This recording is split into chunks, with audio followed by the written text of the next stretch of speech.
Et toute la semaine, les opérations israéliennes se sont principalement concentrées sur cette ville de Khan Younes dans la bande de Gaza. Mais en fait, l'offensive israélienne, que ce soit dans les airs ou sur terre, concerne désormais pratiquement l'entièreté du territoire de l'enclave palestinienne. D'après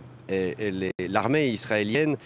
c'est à Khan Younes que se cacherait Yahya Sinwar, le chef du Hamas à Gaza, qui échappe toujours à la capture, et ce qui prive l'armée israélienne d'une victoire stratégique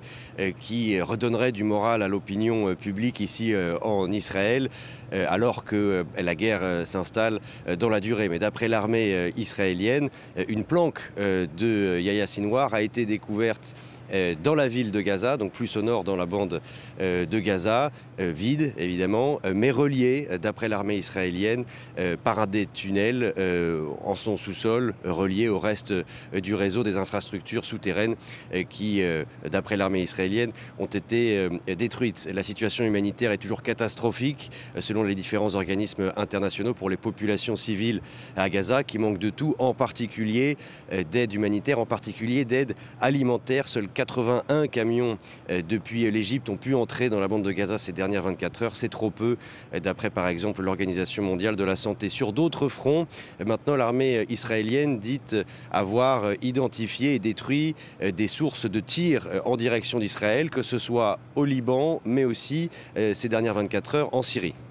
Israël, Ludovic, qui a aussi vivement dénoncé les accusations de génocide envers la population gazaoui, accusations formulées par l'Afrique du Sud auprès de la Cour internationale de justice.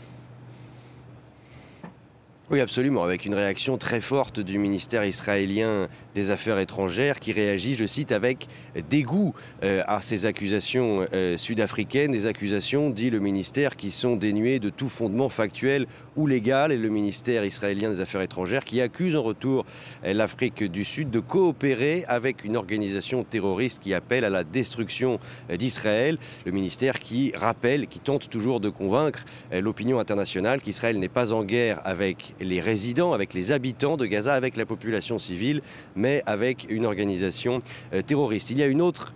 actualité internationale qui est commentée dans la presse israélienne ce samedi, c'est cette décision du département d'État américain d'autoriser la vente d'armements supplémentaires à Israël pour une valeur de plus de 130 millions d'euros, en se passant d'une consultation, de l'aval du Congrès américain, parce que selon le département d'État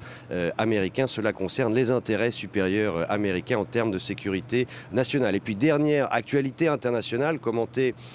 ici, c'est cette délégation du Hamas attendue au Caire pour une nouvelle fois évoquer cette proposition égyptienne d'accord dont la première étape concerne un échange d'otages israéliens contre prisonniers palestiniens. C'est